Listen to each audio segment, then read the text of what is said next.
Okay, listener, we're diving into some pretty heavy stuff today. You gave us this article. It's a fictional account of Trump's second term, Hmm. and it's in Spanish. So Wow. think of us as your translators and your analysts. Okay. It's 2025, But pre-inauguration, okay. and the author is painting a picture of America on edge. Yeah, the source definitely creates a tense scene. 4 years ago, we had chaos at the Capitol. Right? And now this story is describing a lockdown for the inauguration.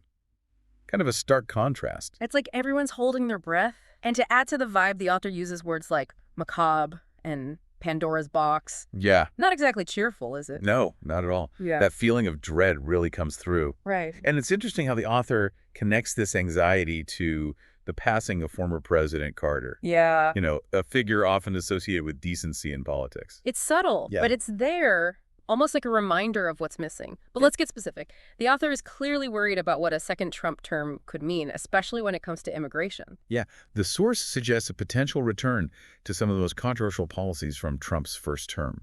Right. The author specifically named Tom Homan and Stephen Miller. And this is where it gets really interesting. Just a refresher, Homan was the acting director of ICE, Right. and Miller a senior advisor to Trump. Yes. They were both architects of the zero-tolerance approach at the border, the one that led to family separations. Exactly. And the author seems afraid that those kinds of policies, or even worse, could come back. They even use the phrase stripped of humanity. Wow. There's this one detail that's really chilling. The author worries that even American citizens could be wrongly deported. It's like a nightmare where basic rights are just ignored. It's a powerful illustration of the author's anxieties about potential abuses of power. Yeah. They seem to be suggesting that this disregard for due process could affect even citizens. Okay, so we've got fear and disillusionment, potential crackdown on immigration. But it doesn't stop there. The author also expresses deep concerns about the economy. They're worried about Trump's love of tariffs and his transactional approach to international relations. Right. It's important to unpack what transactional means in this context. Oh, right. The author is suggesting that Trump often prioritizes short-term wins and personal deals over long-term strategic alliances. So, like, deal-making over diplomacy, Yeah. always looking for the immediate payoff, Yeah. even if it means straining relationships or breaking agreements later. That's the essence of it. And the author seems to be arguing that this approach could backfire spectacularly. They specifically mentioned the potential for inflation Right. and how it could hurt the very people who voted for Trump. It's almost like they're saying his policies could end up harming the working class, the group he claims to champion. But there's more, right? Yes. The author doesn't just stop at policy concerns. They get into some pretty wild speculation about cabinet appointments, too. Yeah. This is where the author's anxieties about institutional erosion really take center stage. Okay. They highlight two potential picks that are causing serious concern. Kash Patel for the FBI and Linda McMahon for the Department of Education. Okay, I have to admit, these names made me do a double take. Really? For our listener, Patel was deeply involved in trying to discredit the Russia investigation. Right. And McMahon, well, she's best known for her career in professional wrestling. Yeah, the author's choice of these figures is very deliberate. Okay. They're suggesting that Trump might appoint individuals who are either unqualified or even hostile to the very institutions they're supposed to lead. It's like he's setting up these institutions to fail. Right. And the author uses this really vivid image to describe McMahon, lifted and thrown to the ground by a professional wrestler. It's almost like a metaphor. Absolutely. That image is meant to evoke a sense of vulnerability, of American institutions being overpowered and manipulated for political gain. Right. It speaks to a deeper fear that the safeguards of American democracy are under attack. This fictional world that the author has created, it's a lot to take in, isn't it, listener? It is. But even though it's a story, there's this feeling of real anxieties, You're right. almost like we're seeing a possible future that people fear. Yeah, and that's what makes this so interesting. This isn't just about analyzing fiction. It's about understanding how it reflects real-world concerns. Right. It's like the author is holding up a mirror to America and saying, look, this is what could happen. Yeah, and one of the things the author seems most concerned about is democratic backsliding. You know, the erosion of norms, disregard for the rule of law, attacks on institutions. It's like that saying, the price of freedom is eternal vigilance. This story is like a warning that we can't take democracy for granted. Exactly. And it's not just about the big traumatic moments like an insurrection. It's about the subtle ways norms can be eroded. how political language can become so divisive. Yeah, remember that part where the author talks about how Trump's rhetoric has coarsened political discourse? Yes. It's like they're saying that how we talk to each other, how we debate, has a real impact on democracy. That's a crucial point. When leaders engage in personal attacks, spread misinformation, demonize opponents, Right. it creates a climate where dialogue is impossible. And the author also highlights the lack of transparency from the incoming administration in this story. It's Well, like they're keeping everyone in the dark, right. adding to the uncertainty. That lack of transparency can be powerful for those in power. It lets them operate with less scrutiny, avoid accountability, implement policies without pushback. It's almost like chaos and confusion are part of the strategy. That's an interesting thought. Yeah.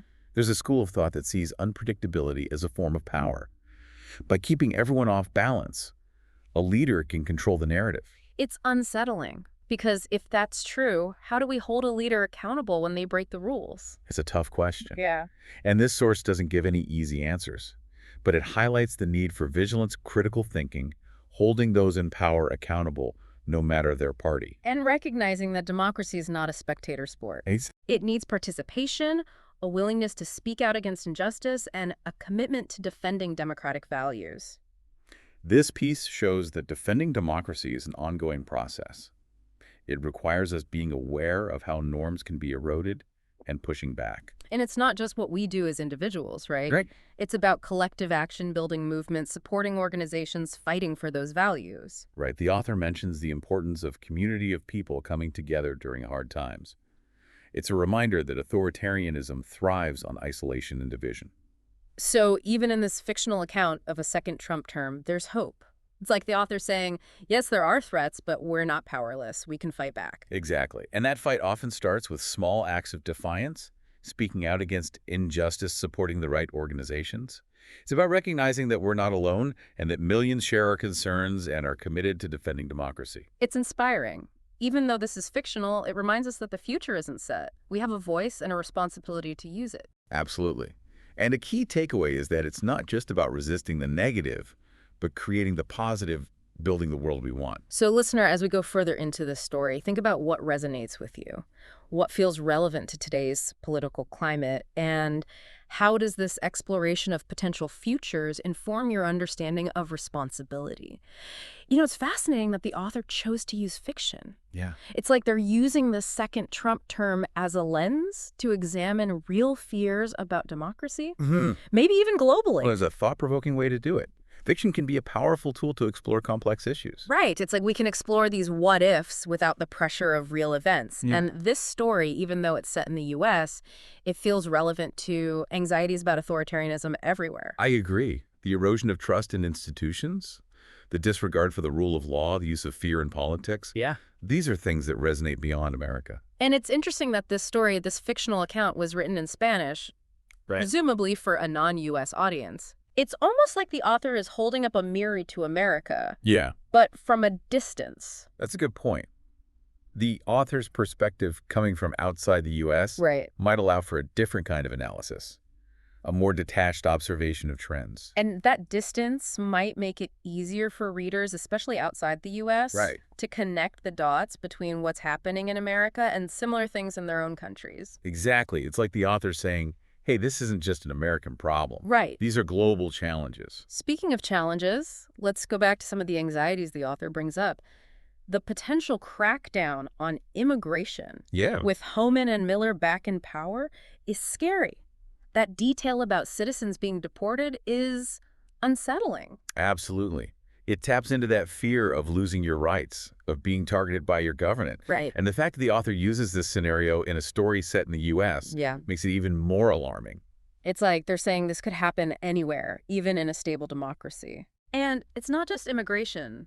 The author also has concerns about the economy, particularly Trump's transactional approach to international relations. Right, and as we said, this transactional approach, this focus on short-term wins and personal deals, Yeah. could be disastrous for the global economy and everyday people. The author seems to be arguing that this kind of leadership could lead to instability, inflation, and a breakdown of trust. Yeah. And they suggest that the people drawn to Trump's message could end up suffering the most. It's a warning, For sure. And then there are those potential cabinet picks, Patel and McMahon. Yeah. It's like the author is using them to show how institutions can be weakened and manipulated. That image of McMahon being thrown to the ground by a wrestler is so powerful. It is. It really captures that feeling of institutions being vulnerable. Yeah, it reminds us that defending democracy isn't just about voting. It's also about protecting institutions, holding those in power accountable, and making sure that our leaders are qualified and ethical. So, listener, as we finish up this deep dive, we want to leave you with some questions.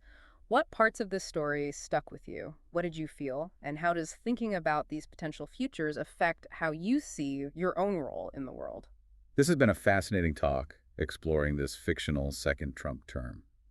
And while the stories made up the questions, the anxieties, the challenges are all real. And we need to keep thinking about them, talking about them, and working on them, no matter where we live or what we believe. Well said. Sometimes fiction is the best way to understand reality. Thanks for joining us. And remember, even with big challenges, there's always hope. We all have a part to play in shaping the future.